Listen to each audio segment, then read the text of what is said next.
Eh bien bonjour à toi mon ami, j'espère que tu vas bien, moi ça super. Aujourd'hui on va reparler du Pitbull Token.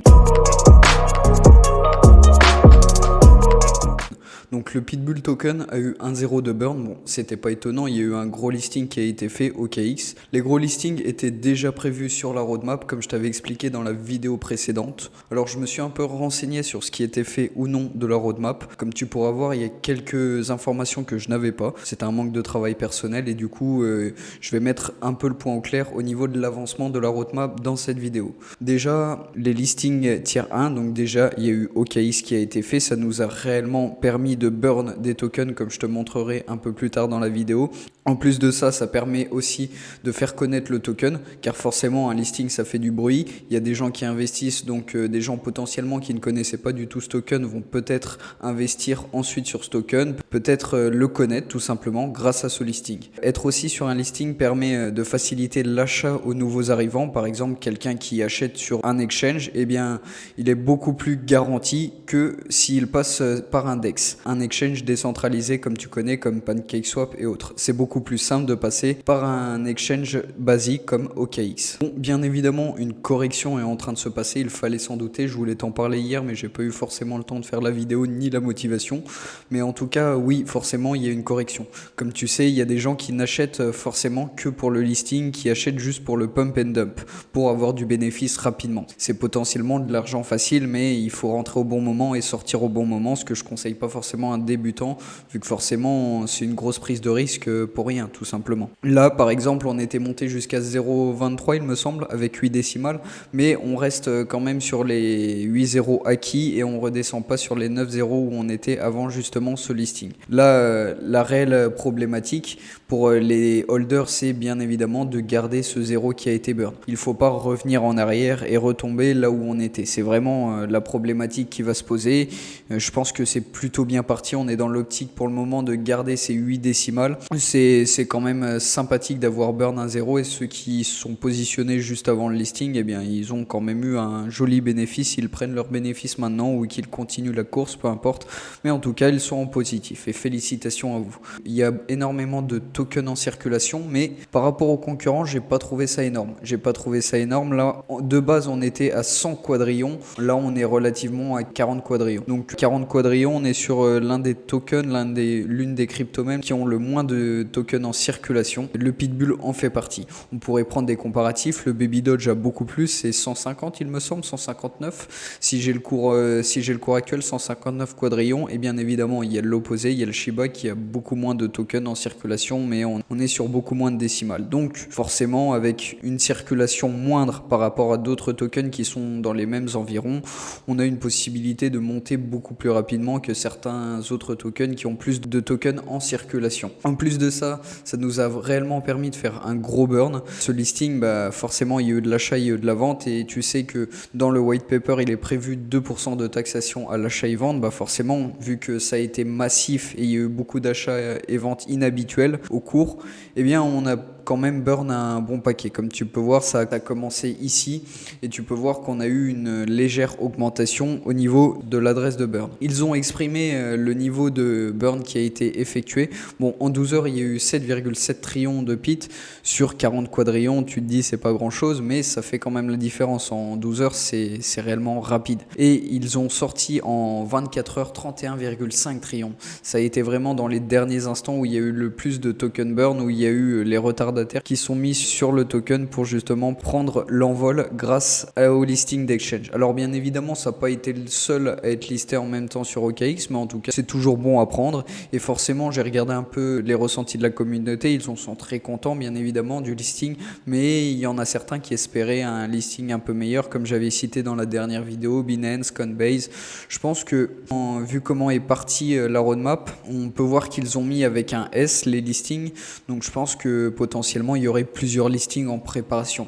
Plusieurs exchanges, pour moi, c'est plusieurs listings en préparation qui devraient être négociés. Alors bien évidemment, est-ce que ça va se faire? Mais en tout cas, je pense qu'ils vont tenter leur chance pour avoir plusieurs listings. Déjà, on est très content qu'il y en ait eu un, mais c'est sûr qu'avec encore plus de listings, plusieurs gros exchanges, bah forcément, ça augmente le prix parce que la facilité, comme je t'ai dit, d'être sur un exchange pour l'achat et la connaissance du token. Donc tout ça, c'est à prendre en compte qu'il y aura d'autres listings qui sont prévus sur ce token. Voilà, je voulais te montrer aussi au niveau de Bubble Map, la composition des wallets. C'est toujours utile de savoir dans quel token tu achètes, savoir s'il y a vraiment des gros détenteurs ou non. Eh bien déjà on a la burn adresse, donc potentiellement il y a 59,339, ce qui est énorme, hein. On s'approche des 60%, comme je t'avais dit il y avait un objectif sur la roadmap des 60%, ça va être relativement fait assez simplement, il reste 0,70%, même un peu moins, donc ça se fera très rapidement. Ensuite tu as tous les portefeuilles en liaison avec les exchanges, MXC, c'est toute la liquidité qui permet justement de pallier aux demandes du token sur les exchanges. Ensuite tu as tous les protocoles, PancakeSwap, Pit, et bien ça c'est pareil, c'est pour le farming, c'est pour tout ce qui se passe au niveau de PancakeSwap, donc pareil, il n'y a pas à s'inquiéter sur des pools de liquidité. Et le commencement du plus gros portefeuille, il est à 2,384 avec les 4 regroupés. Il a plusieurs portefeuilles, c'est assez commun que des personnes utilisent plusieurs portefeuilles, une transaction sur un, une transaction sur l'autre, voilà, ils ne regroupent pas tous et c'est commun sur ceux qui ont beaucoup d'argent, ils ont plusieurs wallets. Même moi potentiellement j'ai plusieurs wallets, j'aime pas forcément laisser tout dans un wallet. Après, chacun voit ses préférences, mais en tout cas, là, il a fonctionné avec 4 wallets et le regroupement fait à 2,384. Alors, à 2%, il n'y a vraiment pas de quoi s'inquiéter, hein. C'est réellement pas un gros détenteur. C'est un gros détenteur, c'est le plus gros détenteur, mais ce que je veux dire, ça aurait pu être du 4, 6, 7, 8%. Il va pas affoler le cours s'il vend tout d'un coup. C'est surtout ça qu'il faut en retenir, en fait, de cette analyse. Ensuite, tu as Hotbyte.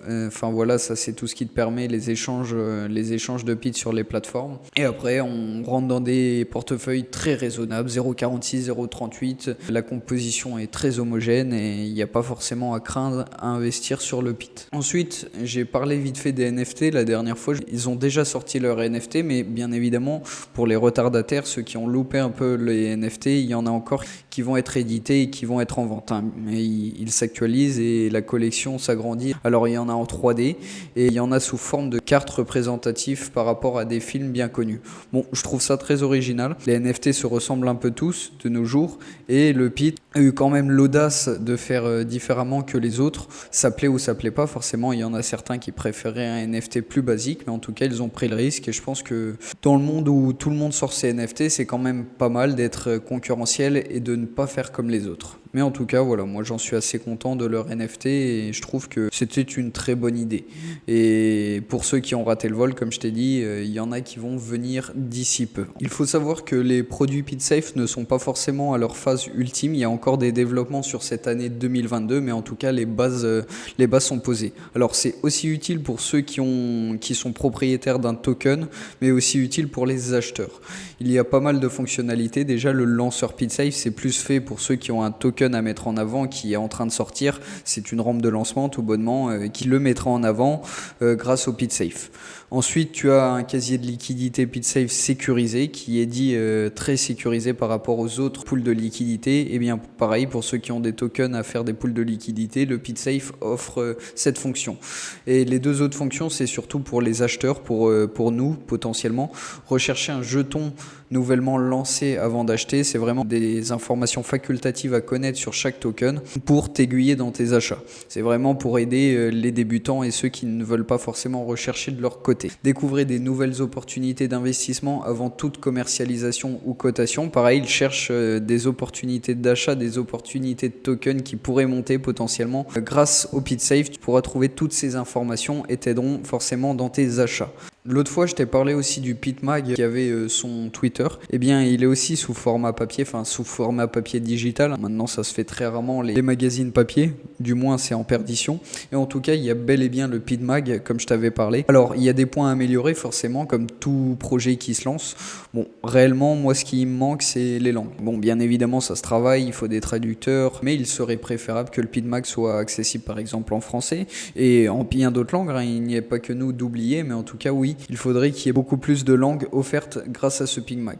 Bon, l'anglais, c'est un peu la langue d'accès à tout le monde, mais en tout cas, l'avoir en sa langue natale, ça pourrait être pas mal. On est déjà à l'édition numéro 2, si tu veux le regarder, pareil, je te mettrai le lien en description du PitMag, toutes les options, tout l'écosystème du Pit, je te le mettrai dans la description, comme ça tu pourras faire tes recherches par toi-même, après ma vidéo bien évidemment. Comme tu sais, au niveau de son ATH, le Pit a connu vraiment une hausse fulgurante. Là, on peut voir le burn qui s'est passé au niveau de de la hausse fulgurante en août 2021 et c'est pour ça que je voulais vraiment te le mettre en avant pour te dire que réellement, vu que le PIT a moins de tokens en circulation par rapport aux autres, il a un fort potentiel de monter par rapport aux autres. Là, tu vois, grâce au burn, on a pris notre ATH et on en est encore un petit peu loin de l'ATH. Il était à 6,0, il y a encore 2,0 négociables. Après, bon, forcément, on l'a perdu directement, ça a été un pump and dump, mais c'est juste pour te montrer que tout est possible sur ce token. Réellement, tout est possible. Il faudrait un gros effort marketing, comme je t'ai dit. Sur Twitter, je vois pas forcément un gros effort marketing par rapport aux autres. Je prends les exemples des autres tokens bien connus. On va dire qu'ils publient un peu moins et forcément, moins présent sur les réseaux implique que le token a moins de visibilité. Et moins de visibilité veut dire moins d'achats, moins de holders. Enfin voilà, c'est l'effet boule de neige. Mais en tout cas, il y a de fortes possibilités au niveau de ce Pitbull token. Pareil, il y a un point que je t'avais énuméré au niveau de la roadmap, c'est pas forcément fait le multi-pit burn event.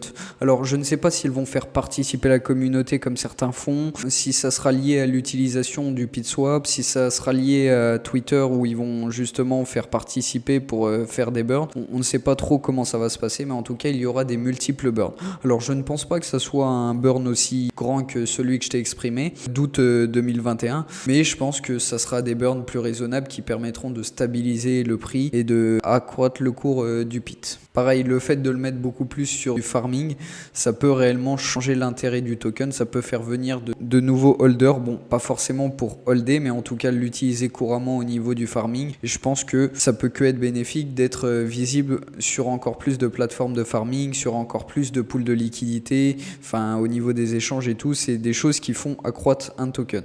Au niveau du white paper V2, ça pareil, j'en ai pas trouvé forcément plus d'informations, mais en tout cas il est prévu qu'il y ait un white paper V2. Est-ce que ça va être un remaniement juste pour les langues ou il va y avoir encore une dynamique de mise à jour qui devrait être encore mise sur le PIT? Je ne sais pas encore, vu qu'il y a encore beaucoup de mises à jour qui n'ont pas été faites. Le PIT DAO, je n'ai pas vu de PIT DAO, donc réellement je t'ai expliqué, c'est de la gouvernance. Ceux qui détiendront du PIT pourront voter aux prochaines mises à jour. Aussi il y a les online PIT paiement qui n'ont pas été forcément faits. Le PIT Store, c'est tout bonnement une boutique où il y a des habits, des accessoires qui sont en vente à l'effigie du PIT. C'est réellement pour les holders, ceux qui veulent acheter, voir des accessoires, des habits à l'effigie de leur token, et bien ça sert strictement à ça. Pareil, on n'a toujours pas eu le métaverse du PIT, le play to earn du PIT. Ça, c'est beaucoup de points qui vont susciter de l'intérêt au niveau du token. Je voulais te parler aussi des holders. On est à 483 000 adresses. On était à 470 la dernière vidéo, on a pris quasiment plus de 10 000 holders. Et c'est un token qui a encore une faible communauté par rapport à d'autres tokens bien connus sur plus d'1 an d'existence. Mais voilà, c'est une communauté qui est très stable et prendre des holders, je pense que ça se fera potentiellement avec tout ce qui devrait arriver sur le token, avec leur grosse feuille de route et potentiellement c'est un token à surveiller. Voilà, j'espère que la vidéo t'aura plu, n'hésite pas à liker, à commenter et à t'abonner. Je te dis à la prochaine.